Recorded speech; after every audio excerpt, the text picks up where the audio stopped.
Hi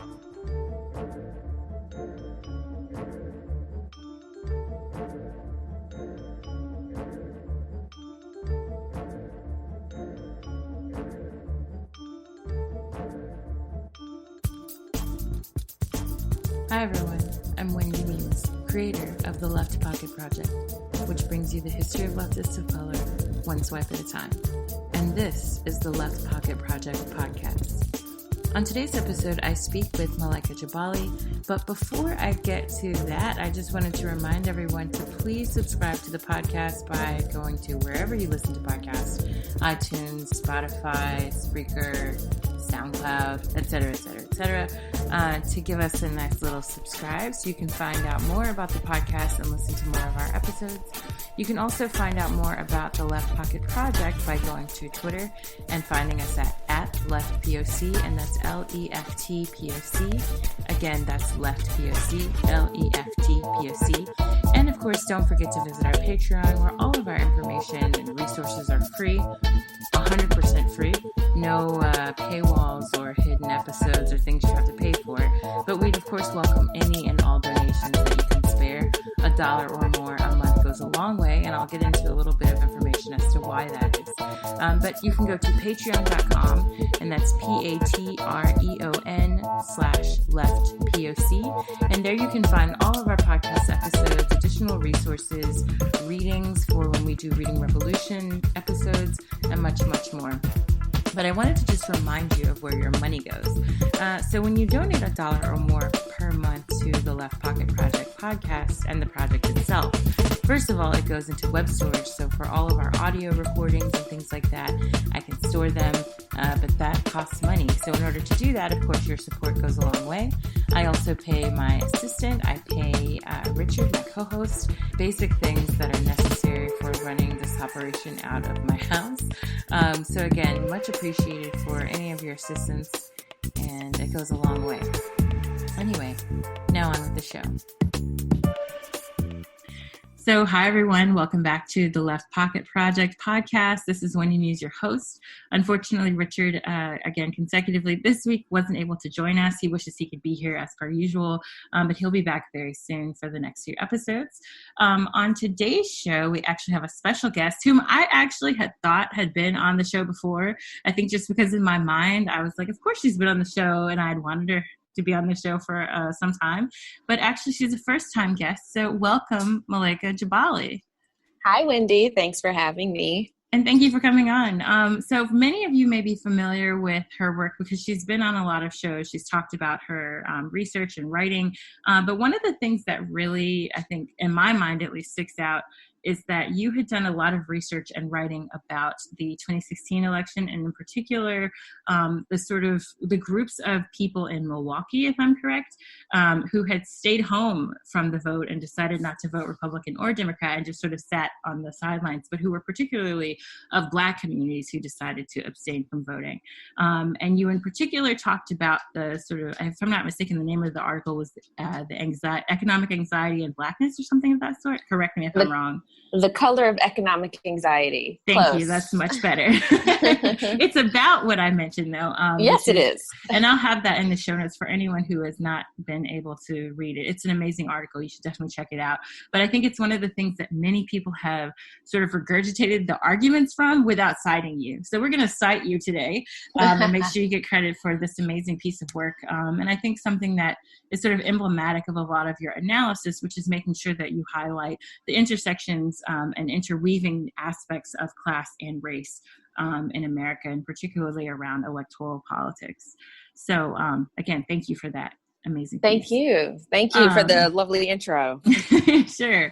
So what I also wanted to get at today is primarily this question of Kamala Harris. And I sigh deeply just saying her name, because the appointment itself, or, the handpicking of Kamala Harris as VP wasn't necessarily a surprise to me. But that doesn't make it any less of a disappointment. And as a whole, this entire election season has been quite the disappointment. And of course, the icing on the cake is everything with the pandemic, which was also unexpected. So I think things went took a pretty jarring turn at one point, and went off the rails, and in a way that I think, unfortunately, is detrimental to a lot of the movements that we have been advocating for and supporting on the left. So what were your first thoughts when you saw that Kamala had gotten the position? And I guess in general, what your loose thoughts and assessments have been of the primaries and leading into the general as a whole?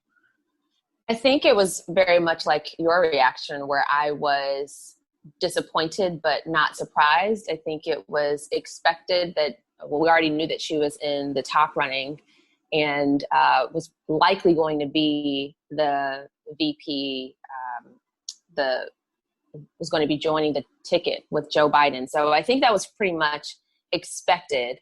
What I am concerned with the most isn't actually her appointment. It is the fact that we're going to have, yet again, Black representation, a Black face in a high place, and we will not be able to critique the systems that benefit certain individuals. You know, they benefit people like Kamala. Capitalism benefits her. She benefits from having ties to, you know, tech billionaires and Wall Street billionaires. But we're not going to necessarily be able to share in that wealth for, you know, for the masses of Black people and working class people. So you get this exceptional person who gets to be the face of Blackness and of diversity within the country, but none of the benefits of that really trickle down to other Black people. And instead of being able to talk about that, to be able to continue to talk about capitalism, to be able to continue to talk about fundamental changes to the system like Medicare for all, or these are just like kind of changes to the social welfare state, I should say, but Medicare for all or canceling student debt, if we talk about those things, then it is even more problematic because you have a Black woman who's leading it. So not only do we not get to encourage these kinds of policies, but it's discouraged because we have a Black woman at the helm and we have a Black face at the helm, and we're not going to be able to push for those things as much because there are going to be charges of racism and sexism, which are valid and important, and we know that that can happen, but it will be secondary to the needs of the people. Then what is your response, for example, to, how do I put this? If you look at Biden in the election, right, in the primary, and you look at the predominant makeup of the demographic makeup, at least of the people who voted for him, it's predominantly Black people. So it seems, at least from the Southern voting body, and it doesn't seem to exactly be like super rich Black people, right? I know that there was a sort of, there was a fever pitch of sorts to get Biden to get a Black female VP, for example, that was definitely pushed by Black celebrities. But it doesn't feel like the voting body on the ground necessarily was super wealthy. They were definitely Black, but not necessarily super wealthy that supported Biden. So how do we sort of square this circle of, or the incongruency, I should say, of lower economic Black voters perhaps supporting a ticket that doesn't really look out for their interests, but at the same time being appreciative of the kind of representative nature of Kamala's presence there? Yeah, it's going to be hard to find a Black electorate that is not going to be, working class and middle class, or nearing poverty. And so this idea that perhaps, this was a working class or middle class contingency of Black people, you're going to have that whoever is going to be the Democratic nominee and Black people vote for them, because most Black people vote for Democrats and most Black people are not super wealthy. We have, 10 times less wealth than white households do. So that is the group that we're always going to be working with for the most part when you're talking about Black people. And so I think the key here isn't so much that, there is this lack of an appeal towards class from other candidates. It's more so that Black people overall tend to vote for, when they do go to the polls and when they do support a primary candidate, tend to support what the Democratic establishment endorses. And so if you look at 2008, when Hillary Clinton was first running against Barack Obama, most Black people thought that it was more likely for Hillary Clinton to get the nomination. And so they supported her. The Democratic National Committee, they supported Hillary Clinton. So it's like, okay, we're going to go with the safe choice. So Black people tend to go with the safe choice. And if anyone wants to try and make kind of parse out like who this group is and, you know, pretend as if there is some large, you know, class distinction that you can make with Black people and their voting choices, they lose out on the fact that most of us are not doing that great. And so for some people who say that, I wonder if they would apply the same argument to when Bernie Sanders was actually leading among Black voters right before South Carolina. So I think he had about like 28% Black support nationwide. And then Biden was probably a few percentage points lower than that. So it's not like, you know, Black people were like, oh, Joe Biden is the one for the Black working class. It was Black people are for who we think can, you know, is a safe choice to beat a Republican in the general election. Right. And that was more or less, I mean, I know this was sort of beginning before the pandemic hit, but it was certainly accelerated by the presence of the pandemic. I think that fear kind of really set in and pushed people to vote for what was perceived as at least the safe choice, right? Yeah, absolutely. And he was someone that a lot of Black communities knew for a while, but even knowing him, it's not like the Black electorate during the primaries thought of him as their candidate, at least, I mean, for the majority of like the primary season from like, you know, you could say January 2019 up until February, he had like a strong lead, but in January and February, he had started to dip quite a bit. And folks forget that he did not have a monopoly on Black votes. He did not have a monopoly on even the Southern Black vote. And as we know, for younger Black voters, Bernie Sanders has been leading them in multiple polls. And to this day, there's still some gaps in enthusiasm for Joe Biden. So we can't underestimate the appeal of having a safe choice who people have been seeing in the media, who was relatively untested in, you know, mainstream media outlets and cable news, who has not really faced as much scrutiny as his record probably requires. And we also have to remember that people who are voting in the primary don't represent the full Black community. I believe in both Michigan and South Carolina, turnout had dropped from 2016 in the primaries. So you're talking about a relatively minor pool of Black people, and then people are kind of extrapolating from that what the whole Black community wants and needs. Right, and that not only is it's a small group of voters in general, not just for Black voters, but in general, right? Like for the party itself.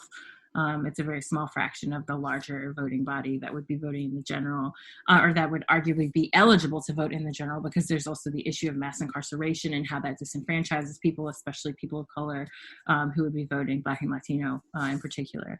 But on that note, one of the things that I recall saying when you and I had interviewed for Jacobin for the Dig podcast with Daniel Denver, and we were actually talking about Biden. So this is like it feels like 30 years ago. But it was last year or maybe 2018 when we had this discussion. I'll post it in the show notes, but yeah, I think it was maybe last May. Yeah. Well, it feels like forever ago, but one of the things that I had mentioned in the discussion was that, and that I thought you had a great counter to, was that, you know, for Black people in the South, and I'm a Black Southerner, I was born and raised in the South. One of the things that I think has some salience for us is the likelihood of a white person, to be comfortable around us, especially someone who is white and male and older. I think we're so used to having sort of contentious relationships or engagements with such a population that when we see someone who seems at least comfortable, like Bill Clinton, because we talked a lot about Clinton in that interview as well, someone who seems comfortable around us, it then is it translates into a kind of, that warmness at least translates into a kind of I don't know, perceived likelihood to benefit us when in office, right? To at least be on our side, to kind of advocate for us. So, okay, this person's not a Black person, of course, under the assumption that a Black person would also advocate for us, which is not always the case. But we kind of assume that, okay, this person looks like he's down, so maybe he'll be on our side when we need him. And one of the things that you mentioned that I thought was great in that interview was that statistically speaking, while Bill Clinton did well in his first election for governor in Arkansas, he didn't do as well in the second run, right? I think you mentioned that population was down, votership among Black populations in Arkansas was down. And so I think people were starting to kind of figure out, wait a second, he might seem like he's for us, but he's putting in policies that aren't necessarily benefiting our community. Do you think that, this is a big, weird question, but do you think that Biden's proximity to Blackness, and especially Black womanness in Kamala, might function the same way it did with Obama in terms of his likability? That's a really interesting question. I've never really thought about the specific connection to Black womanness. I think Bill Clinton benefited from just seeming down with Black people generally and seeming hip. But the Democratic Party has really been pushing forward this idea of, supporting Black women, at least when it comes to like the imagery and the PR campaigns and the paraphernalia. So I do think it is likely that Biden will benefit from that proximity, but I caution against us, just the general like folks who think about politics and punditry and media types, from using that as an example for what it means for Black people. And so the reason why I talk about the general election in 1996, where Bill Clinton actually had the lowest Black voter turnout of any Democratic nominee over the past, I want to say from the time before that up until now, it's been like 30 years. So if you look at voter turnout over the last 30 years and like voter turnout by race, the lowest was in 1996 for Black people. And enthusiasm for Joe Biden overall, even though he will excite a segment of Black women, enthusiasm for Joe Biden amongst Black people is lower than it was for Hillary Clinton, and it's lower amongst younger voters. So we have to look at kind of what is happening amongst the people who aren't elevated by the Democratic Party, who aren't the Black women that are, getting the Yes Queen stickers and bumper stickers, and, they're not HBCU alumni. There's a whole world of Black people who just become disillusioned altogether, who we do not hear from, and they're not elevated. So then we just end up getting surprised during the general election. Right. And also, especially in a pick like Kamala Harris. What's interesting is like during the primaries, if I recall correctly, there was at least more visible Black women's support behind people like Warren, who had kind of made it explicitly her mission of sorts to kind of portray herself as someone who listens to Black women, and kind of carrying that phrase, turning it into something that was a little bit more literal, right? So saying, I'm actually literally having meetings with Black women to talk to them about the issues that they are concerned about. And I recall there being a group called Black Women For, and they, were for Warren, that sort of came about shortly before announcing an endorsement for Warren. It was primarily made up of notable Black activists and women who are very active online. But I think that image at least carried a bit more, and in contrast to what seemed like a much smaller, group of Black women supporting Harris. Even though there were women like Barbara Lee who endorsed her, to my surprise, there seemed to be kind of like crickets, right, when it came to notable Black female support for Kamala versus Warren. And I'm just trying to figure out, do you think that may hurt Kamala in the end? She seemed to have sort of a lack of Black female support going into the primaries. It's such a different world after or in the midst of the coronavirus pandemic that I don't think it is necessarily, I don't think it's going to hurt Biden and Kamala, but I don't think that they're bringing anybody new in. So if you look at polls, even with Essence, and Essence is not, a left-wing outlet, Essence Magazine, they conducted a poll and they found that Black women, their number one choice was undecided. So people just didn't know who they were going to support. And then their second choice was Bernie Sanders. Kamala Harris was third behind Bernie Sanders. And this is in an Essence poll. So that was the reality before coronavirus. But I think part of what people are grappling with, on top of these material conditions that have clearly eroded for people, deteriorated in a like pretty actively, even though, people's conditions weren't great, obviously, throughout the country before that. But there's been so much of an erosion of people's material conditions, but also psychologically and mentally. And so this image of having someone who, at least their background you're familiar with, this is a Harvard graduate. And I have, Black women, obviously, in my close circle and close friends who are HBCU graduates and AKAs, for folks who may not know, these are Greek letter organizations at colleges and universities in the United States that are fraternities and sororities historically created for Black people. So we call them the Divine Nine. And so I have, so much of my network that is a part of that. And so we just needed a win.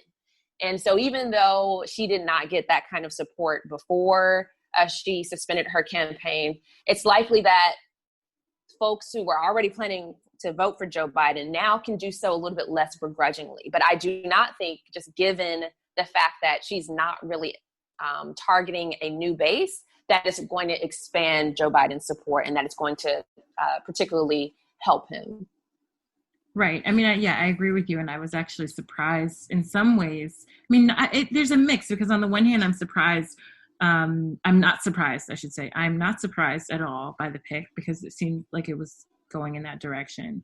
But at the same time, I'm surprised, at least from a strategic standpoint, like, why not try for someone who's, I don't know, from the Midwest, or from a place that Joe Biden needs votes from, or of a demographic that he needs votes from, or whatever. It sort of just seemed like this was like picking Kamala was sort of a reiteration of what we already expect in terms of people who would vote for him.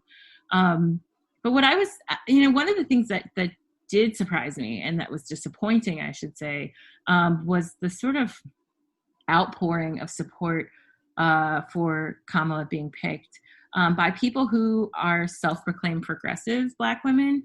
And that, for me, at least, as a Black woman who's on the left very solidly, I found incredibly alienating.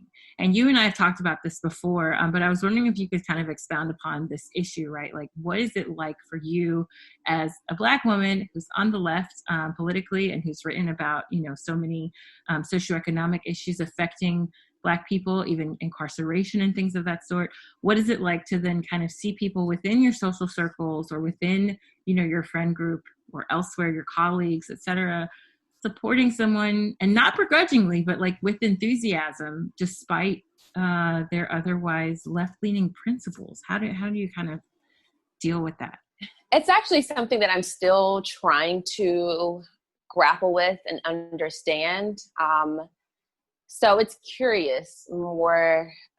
It started off with frustration, mostly because it's like, haven't we seen this all before? We saw a Black president leading the country through a crisis who did not give everyday Americans the kinds of assurances and policies that they needed to combat, at the time, the foreclosure crisis. You have someone who was like relatively cozy with banks and friendly with billionaires, and ultimately an expansion of Black, or the decline of Black household wealth, an expansion of, poverty and unemployment. And so all these things we saw. So it just feels like deja vu that we are kind of wedded to this idea of just getting whatever you can. And it takes away kind of any of the power and agency that we have typically had in our movements, where it was very self-determined, and where we pushed people, as much as we could, just kind of historically looking at the Black Power movement, looking at the civil rights movement. And folks pushed back on the establishment.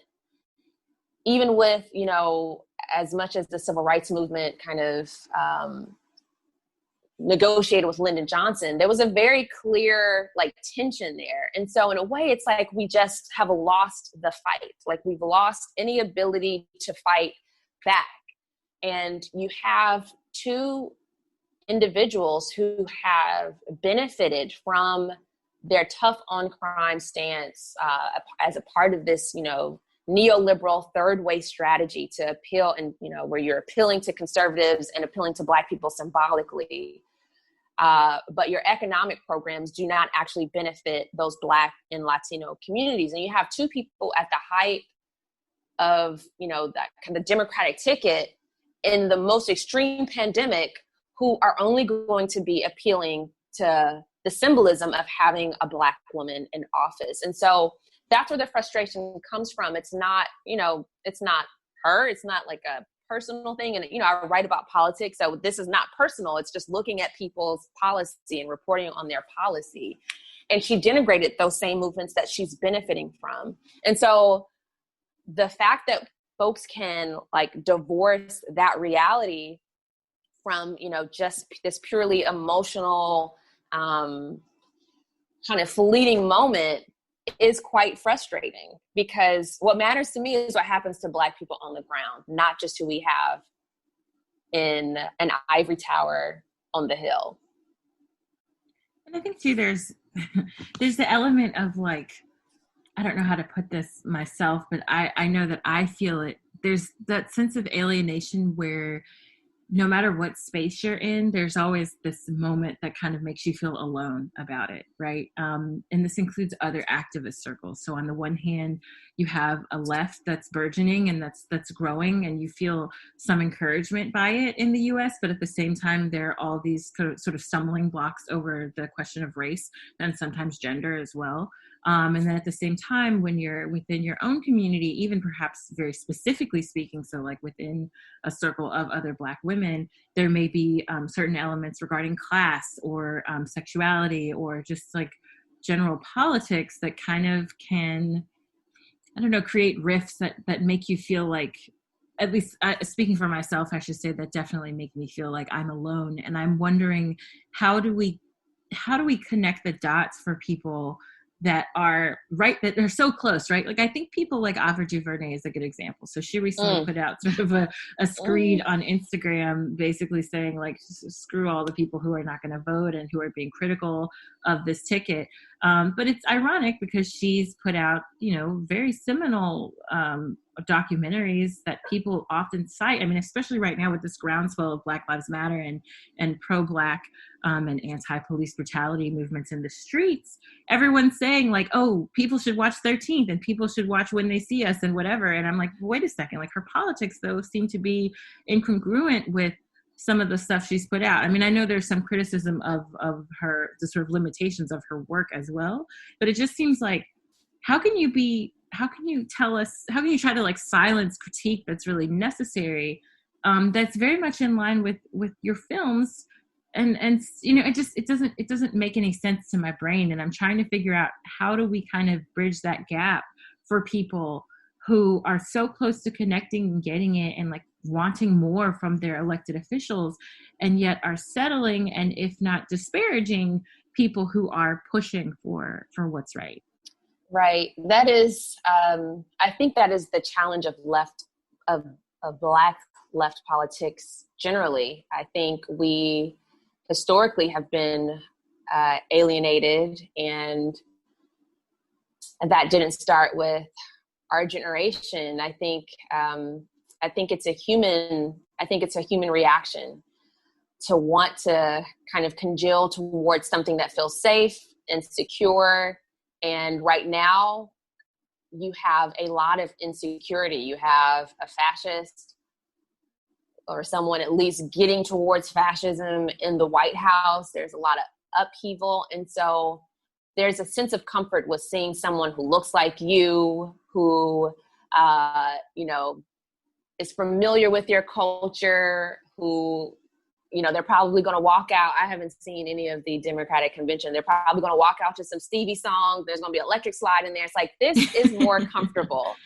And the bottom line is, like, humans are human beings. And so I've been thinking about this too, because I do, we've talked about that, like offline, about how we feel alienated by this process. But, folks like Martin Luther King were alienated. And this is not to compare us to Martin Luther King, but just to say that, historical figures that we now revere experience the same thing from Black people who just kind of wanted to, I just want to chill. I just want to be home and be safe and secure. And all this other upheaval is too much right now. We got too much going on. We got, white folks who are, terrorizing our homes and bombing our churches. And this is, trying to push back with any sort of revolution. It's too much to handle. We got enough to deal with.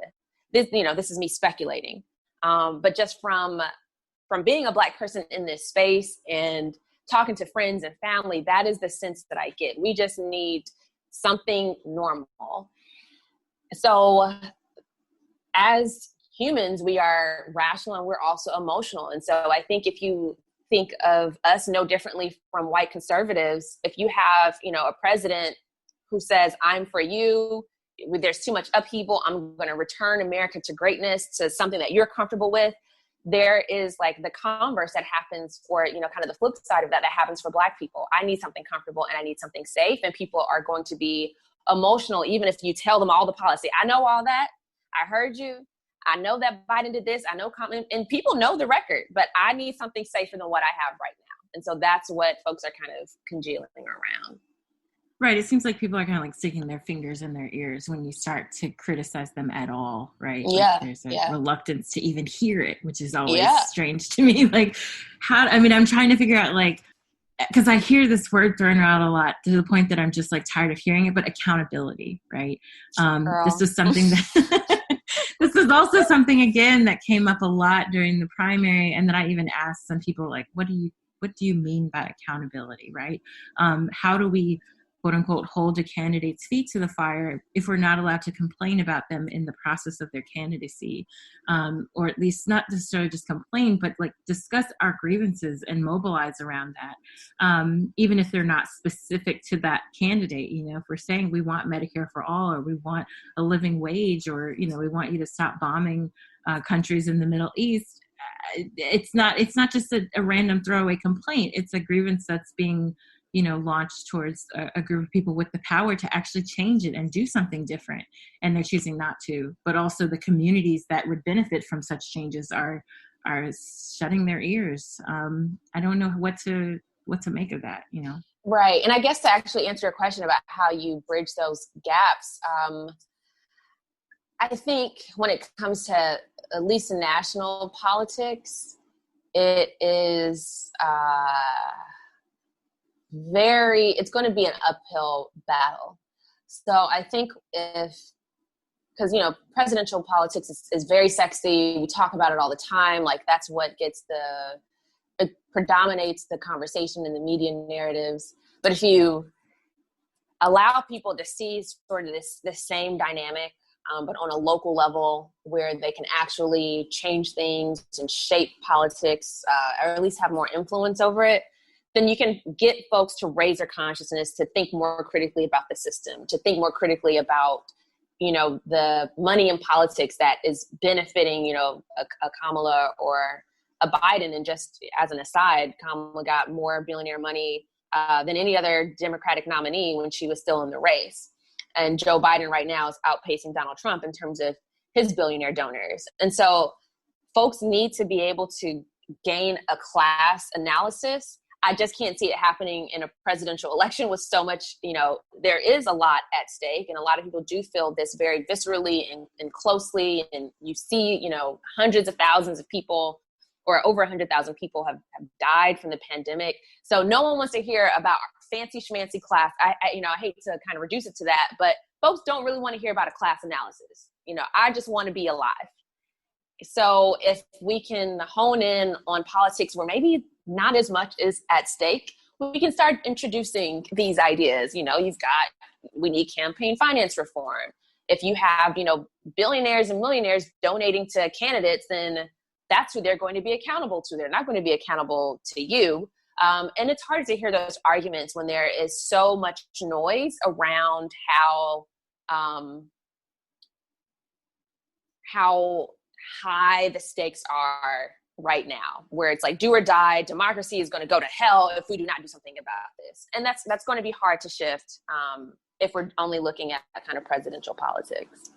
Right. And that's something for sure that, like, we heard the same arguments in 2016 as insofar as like, this is an existential moment.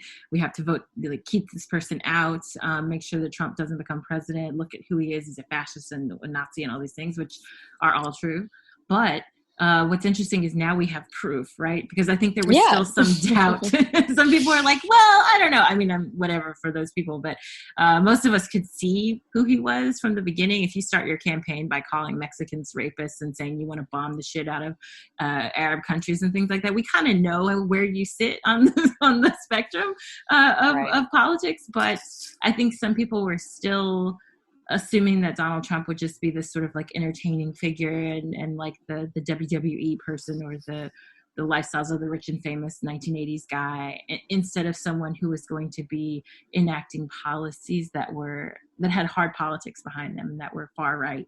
But you focus a lot on the domestic sphere. One of the things I wanted to kind of transition to was just asking, like, what are your thoughts on the sort of silenced aspect of Biden-Harris, which is foreign policy? It's something that I mean, honestly, I don't hear anyone talk about this. Obviously, people on Twitter, yes, but in the mainstream press, there's hardly any broaching of the subject of foreign policy as it relates to Biden-Harris, what they're going to do with, the families at the border who are being separated, people who are being incarcerated for no reason whatsoever at the border and elsewhere.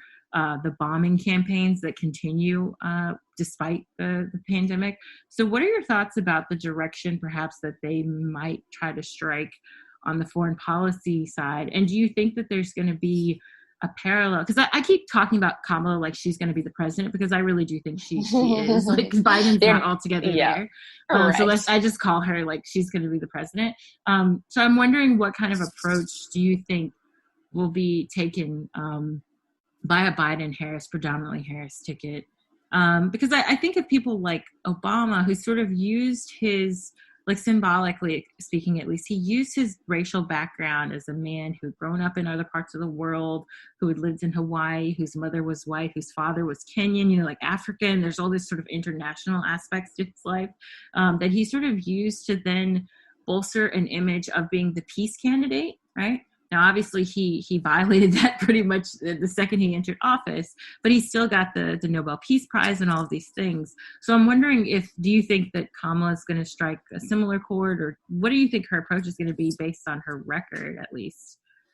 I remember watching a video pretty recently where she was, I think, speaking to AIPAC, and I want to say she was comparing their struggles to the civil rights movement, that, here's a marginalized group and they're trying to strike out as much as possible. And so at least when it comes to Israeli-Palestinian relations, she's going to be definitely pro-Israel. You look at how she voted recently on an amendment that Bernie Sanders proposed in the Senate to cut the Pentagon budget by just 10%. She voted no. So all the Republicans voted no. And so Harris and Tammy Duckworth sided with the Republicans to ensure that we wouldn't have an amendment passed to reduce the Pentagon budget. So I think she's going to be as interventionist and as imperialist as the Democratic Party typically is on a national level. I don't think any of that is going to change. I think in some ways it could even be worse because, again, we're going to have this, representation of Blackness. So it almost gives people impunity to do whatever they want to do, where we're not even going to be able to critique them, or it's going to critique of their policies is going to be discouraged because, that's kind of what we told Black people under Obama's presidency. Well, you can't talk about Libya and you can't talk about Syria and you can't talk about all these forces because, you got to get him, he has to win again in 2012. do you want a Republican to win in 2016? So you can never critique their legacies. So I think it could be even worse under a Harris presidency. And certainly with regard to immigration, it also seems like it might be the same, if not worse, although she's a bit contradictory on this. So I know, if I recall correctly, when she was in office in California, she had given the go-ahead basically for cops to also turn in parents to ICE, right, if their children were truant, if I'm not mistaken. So under this like punitive truancy program that would definitely, threaten parents whose children didn't go to class with arrest or fining. If I'm not mistaken, she also the immigrants were also subject to being arrested by ICE, if I'm not mistaken. It wasn't even. I wasn't aware of that. I do know that her record. I mean, since she has been a candidate, or when she was a candidate, she had campaigned on. I think she might have even suggested that she would abolish ICE.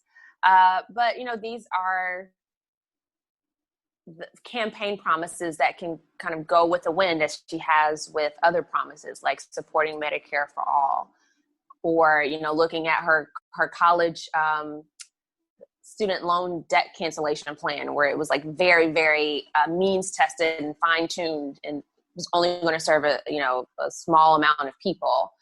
So it's hard to say what her position is going to be at the border when all we've really have seen are these campaign promises. But I just can't imagine her pivoting more to the left when we talked about this previously in a previous point. But folks are willing to vote for anybody as long as they get Trump out.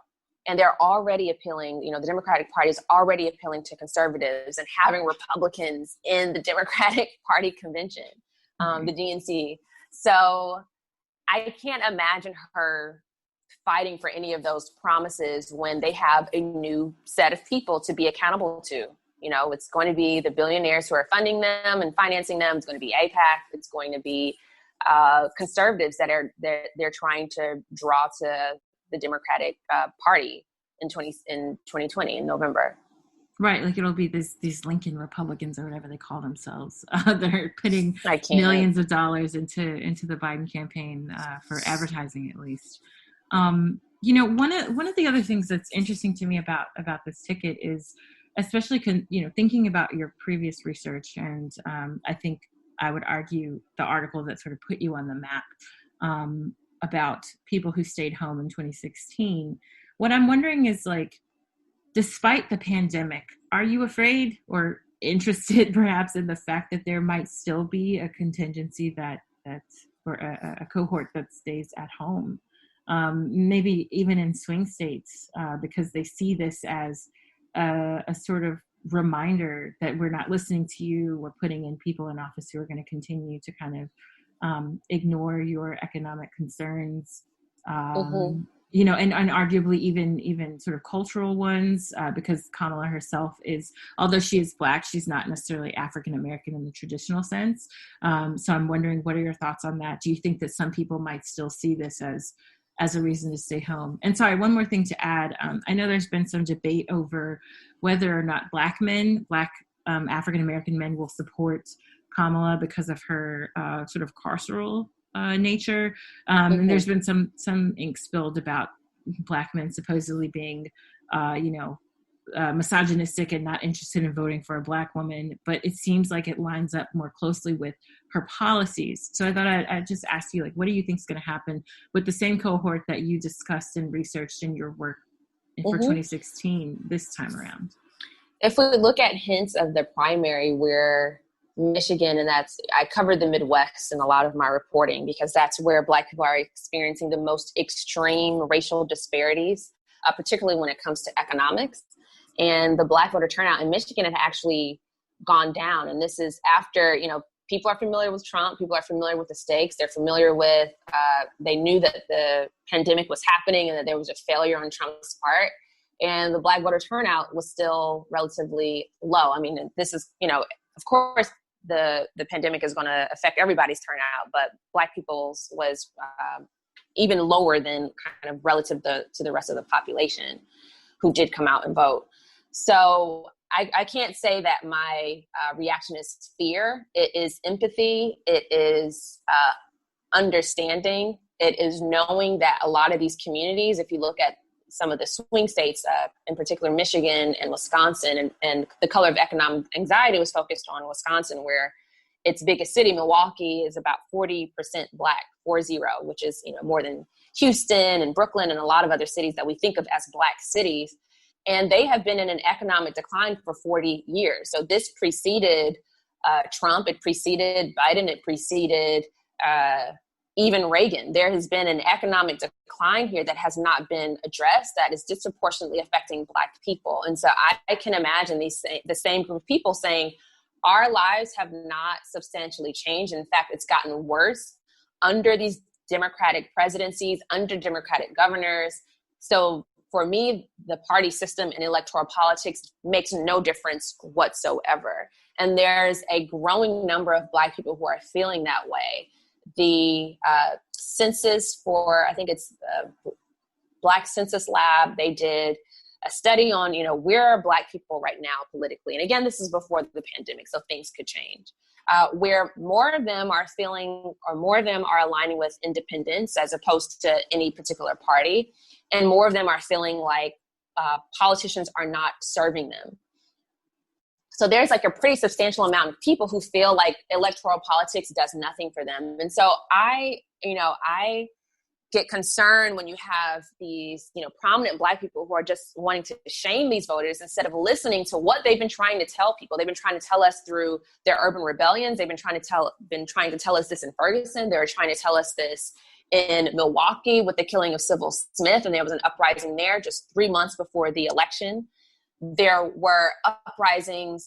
There have been these uprisings in kind of protest movements against policing in Chicago, and obviously it was George Floyd in Minneapolis. And just as another point, I could go off about this girl forever, but Minnesota has the highest racial inequality in the country, and they also have the highest gap in voter engagement between Black and white people. So white people are the most engaged in Minnesota, and Black people are the least engaged. So there's the highest gap that's happening in the state that also has the worst outcomes for Black people in the country. So all these things are happening in the Midwest, in former either Democratic strongholds or places that are swing states.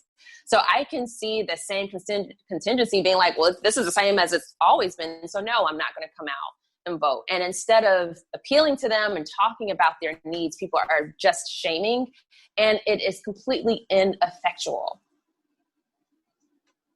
Yeah, it's interesting too that there's, not interesting, but depressing and sad and frustrating that there's the shame element. But there's also on the other side, or at least the other side of the left, right? If we're looking at two sides of the left coin, one being liberal and one being more, further to the left. On the further left side, there also seems to be a complete dismissal or ignoring of the Black Midwestern population almost. There's often this sort of mythical constructed idea of the working class that tends to be in the sort of presentation that some people give, a white male Trump voter, in fact, despite the fact that most of the people that put Trump in office were like doing okay economically and wouldn't be considered working class in the slightest. Yeah, there is a huge erasure of the Black working class for all types of reasons. And I think primarily it was a misreading of the 2016 election, or at least not telling the full story. So of course there is a story of some white voters who flipped from Obama to Trump. Data for Progress did a study about that. And so there was, I think, maybe 7 million people throughout the country who voted for President Obama and also voted for Donald Trump, which is, very curious. It's hard to imagine that there are that many people. And so 7 million people, and Hillary Clinton lost by about 88,000 to 100,000 votes. I kind of see different figures, but it's within that range. So if those folks stayed within the party, Hillary Clinton would have won, by a landslide. So that's one side of the story, and that's true. Whether or not they're actually working class is, debatable. But you did have at least people who saw themselves or supported Obama and also supported Donald Trump and did not vote for Hillary Clinton. But then you have an almost equal number of non-voters, people who flipped from Obama to not voting at all. And those voters trended younger, they trended people of color, and they trended more liberal to progressive, where they supported standard Democratic Party items, but also, a livable wage, like having a $15 minimum wage and other issues that were more progressive. And so this massive study showed that, it's not just, Bernie bros who are kind of going to third parties and staying home, but it's a lot of people of color who are not well off, who feel disenchanted by, at least by their choices in 2016, and whether that plays out in 2020 kind of remains to be seen. But that erasure of that demographic, I think, is out of ignorance from not realizing how many Black people stayed home. And if you don't mind me going off on that for like one more second. No, of course. Go ahead. I compared census data. So the census puts out a voter supplement every November, a couple of weeks after each presidential election. And I looked at that data over the past maybe 20 or 30 years.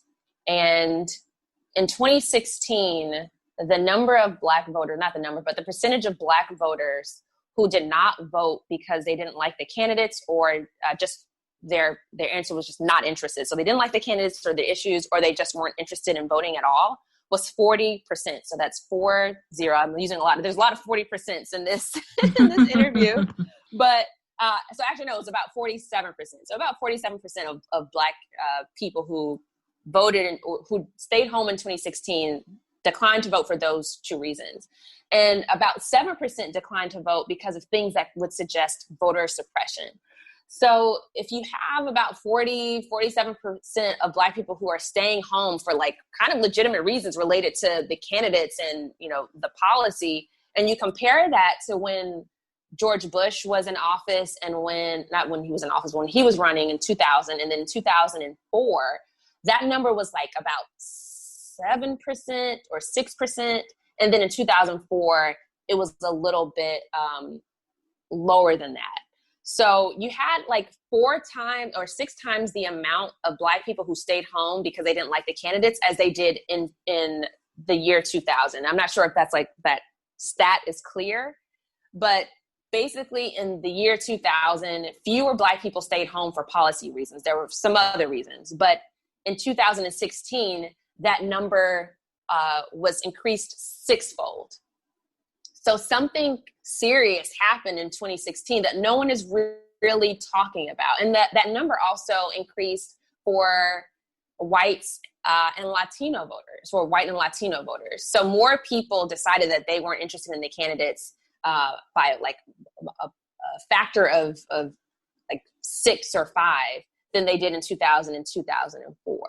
So folks just did not like who the candidates were, but we don't really get that sort of narrative because it's not convenient, But I mean, isn't it also just like this is post-recession voting of sorts, it's post-poor economic recovery voting? You're talking about for 2016 not being interested in the candidates? Yeah, like do you feel like, because I know that there's this economic anxiety narrative, right? But don't you think there's also some truth to that for the people who decided to stay home? It could be just a matter of, and I mean among white, Latino, and Black voters, just a matter of thinking that the candidates aren't going to do anything, so I'll just let the wind blow where it goes. Yeah, absolutely. If you don't feel like you're, because the questions are, are you interested in the candidates for their issues? And so if the issues of the candidates aren't talking about that economic anxiety that's happening across race, then that would be a valid reason to check that off on the census. So you would say, well, I haven't been employed, or I'm underemployed. I've been working for some gig company, not making enough money. And Hillary Clinton's not talking about that. Donald Trump, I know, is racist, and he's also not really talking about that. So I'm not going out to vote. So you can kind of extrapolate the types of scenarios that people would imagine when they say they're not interested in the candidate's issues, but she wasn't really speaking to that class to that economic anxiety across race, if she even really talked about it at all. Mm-hmm. The narrative was entirely around, we cannot have Donald Trump in office. He's the boogeyman, keep him out. And for a lot of people, that doesn't affect their day-to-day. They don't really know him that well. They don't know about what, he might bring to a presidency, but they do know that they're not able to pay their bills. They do know that their house was foreclosed on. They do know that they're, drowning in student loan debt. And if candidates aren't really dealing with that, then it makes sense that they wouldn't feel like there's a reason to vote for you. And what's fascinating too, for me at least, is in thinking about if the economic question is sort of what made people feel like they weren't being heard or listened to, cared about. I also wonder too, just about the racial component, because when you have a candidate like Hillary Clinton, whose own racist past could easily be exploited by an opponent, I wonder, and maybe this wasn't articulated by some people, but I wonder if at least they were looking at both candidates and saying they were racist. So not just Donald Trump, but also looking at Hillary Clinton and saying, she's a super predator lady. She's the lady whose husband was big on the crime bill. She's the lady who did this, that, and the third. I wonder if that's something that happened, and also perhaps something that could happen with Joe Biden. I mean, it's certainly something that the Trump campaign is trying to jump on at the moment. One of their most recent ads is one that's a compilation of the racist and racially insensitive things that Biden has said. So I'm wondering if some people will kind of put the pandemic response to the side and say, well, both of these candidates are old racist white men. What good is that one? Not only the economic question, but also the racial question, if that'll come up. Yeah. No, I think that's an excellent point. And if you talk to people on the ground, which is that was the mission of The Color of Economic Anxiety, which you can read in Current Affairs. It was just to get behind the data, behind what the census is telling us, behind what the Washington Post is telling us about Black people loving Hillary Clinton, and actually talk to people about why they didn't go out and vote. And I recall one community elected official, Wendell Harris, who talked to me about his familiarity with Bill Clinton. And he's from, a lot of Black people who migrated to Wisconsin actually came from Arkansas. And so he was very familiar with Bill Clinton because he migrated from Arkansas, and he was the governor, or like running to be governor at the time, or president. I can't remember at which point this was in the timeline. But he was familiar with Bill Clinton's record. And he said Bill Clinton was campaigning on being more tough on crime than the Republicans were. He made it a point to go back to Arkansas to make sure that he oversaw the execution of a Black man who was convicted of a crime, who was facing the death penalty. And so he made his kind of entry into national politics being a tough on crime politician. And we know of the intersections between, policing and race, and incarceration and race. So this is not something like outside of the understanding of the average Black person, especially Black men. And, Wendell is a Black man who's also a socialist who sees in Milwaukee or in Wisconsin, the highest incarceration rate for Black men in the state. So Black men in Wisconsin are facing really extreme economic and, kind of these racialized oppressions through incarceration. And they see that nobody's really working for them. And so Hillary Clinton was just, she did not do enough to divorce herself from her husband's record. If you also look at NAFTA and how it, facilitated the loss of jobs in the region, and they both supported it and still defended it. And Black men had a disproportionate amount of representation in the manufacturing sector in Milwaukee. And so they've seen, Black people suffer under Bill Clinton and under these neoliberal policies. They wouldn't necessarily say this is a neoliberal policy, but they just know jobs have left, crime, policing has gone up.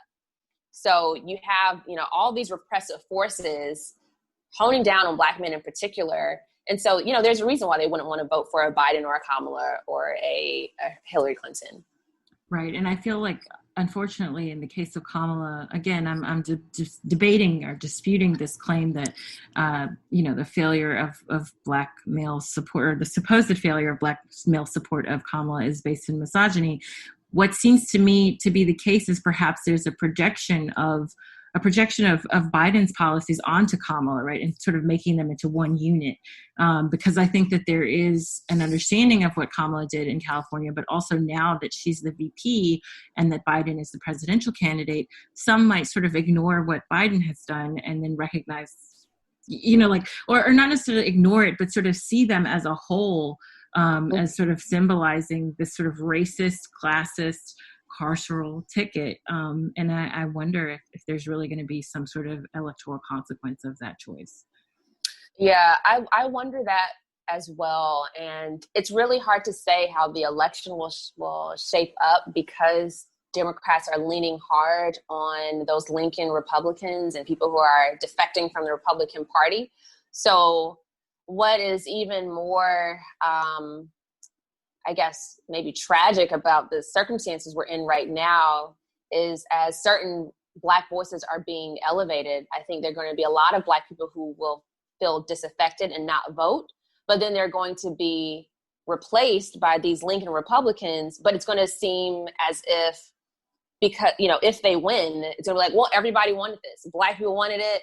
This is what the Democratic Party, this is like a success of the Democratic Party, like bringing these different forces together. And we're still going to ignore the fact that a lot of Black people are probably going to stay home and elevate Kamala as like this representative for Black people, even if they come out and vote in far fewer numbers. On that note too, I'm wondering, what are your thoughts about, as a Black woman yourself, this idea of a kind of a symbolic Black face, and a Black female face in particular, as the head of empire, and how that sits with you, and sort of how that feels for you as someone who's on the left. Is there a way to do you feel like there's a constant need to reiterate your own politics amid something like this, and someone like Kamala being chosen as said representative? There is that need. And it's almost like we're speaking into a void, but I think for my sake, it's out of general principle. Like, people need to know when they look at the record and they go through the Twitter archives, and the media archives, they need to know that we were not all down for this. In the same way that folks have kind of used this revisionist history to talk about how all these Black people supported the crime bill, and it was a lot more complex than that. And the majority of Black people did not support. They recognize the racialization of the crime bill and how deleterious it could be on our communities, and all of that is kind of erased. So, for out of general principle, I have to reiterate the fact that she does not speak for all Black people. The Democratic Party does not speak for all Black people. And you can see why, because of X, Y, and Z. Because, this amount of Black people voted, less in the primary, even with Joe Biden in Michigan. Fewer Black people, a lower percentage of Black people voted in 2016 in those swing states. Hillary Clinton got, less Black support in South Carolina, or she got relatively low voter turnout in South Carolina. So in a way, I'm speaking for myself as somebody who is a socialist and anti-imperialist, but also for Black people, for the masses of Black people who are actually not really down for this agenda, but their voices get erased to benefit an imperialist agenda. I'm not sure if I actually answered your question, but that's my screed. No, you did. And I think it's still, like I said, something that I'm trying to grapple with. It's unsettling. You saw the commentary of people like Angela Davis, who already had kind of alienated some of her supporters when she said that we should vote for Biden, right? Or that she was going to vote for Biden. I don't think she necessarily endorsed him, but she did say she was going to vote for him. And this was prior to Kamala Harris being chosen as the VP. But then when she was chosen, she did an interview with Al Jazeera in which she did say that she, enthusiastically supported the choice. She also supported Barack Obama when he was nominated as the president presidential candidate, at least for the Democratic Party. I don't think she supported him in 2012, but she definitely did in 2008, despite some warnings from leftists regarding his propensity for certain things that were counterproductive to the left agenda. Right. But, where do we go from here, Malaika? What are your thoughts about the future of left organizing, and particularly left Black Black women's organizing right now? What are we going to do with ourselves when Angela Davis is like enthusiastically supporting Kamala? Albert DuVernay is enthusiastically supporting Kamala. How do we mobilize at this point? And I would say post-pandemic, regardless of how this election goes, because I'm sure if Trump wins again, especially with all the meddling, domestic meddling with the post office and whatnot, if he does win, people like us who have been critical will be blamed for Biden and Harris's loss. And if they win, they will most definitely try to silence any dissent. So we're looking at two pretty negative outcomes. Where do you think we go from here? I think we have to look at the communities and people around us and our immediate not necessarily our immediate surroundings, but city and state politics, community boards where decisions are also made, and kind of batten down the hatches and look more closely at what we can do amongst each other. I think the problem is that Black people aren't very organized. And so you talk about, the challenges for Black organizing. Well, first we have to get organized. You have some Yes. some efforts that are mobilized around maybe particular issues. You've got Black Youth Project 100, which started, a lot of these organizations started through protesting police violence. And there are a lot of issues facing our communities that have that could have some legislative reform attached to it. If you look at housing and evictions and affordable housing funding, of pied-à-terre taxes and taxing the rich so that there's actually enough in city coffers to be able to afford social services. If you look at the way that states administer healthcare, like they have a say in how many people can get, Medicare. There are so many things that are, or even, police reform and budgets and accountability or abolition and defunding police. All that happens at the city and state level. So I think first you just need Black people to recognize that this system, the presidential system, is a very, very limited way of us seeing real changes to our lives. Both parties are accountable to corporate interests and the interests of their high dollar donors. And so I think we have to recognize the limits and then come together and form, that kind of organizing exactly where we live and that affects our day-to-day lives. And then once you organize, you have to have platforms that I think, I work with a social justice organization called Operation Power that tries to get Black people with an elevated class and race consciousness into elected office. And you can get, radical state senators and radical city council members and radical state assembly people and radical folks on the community board who can, have some say in what kinds of developments come into your community and give recommendations to the city.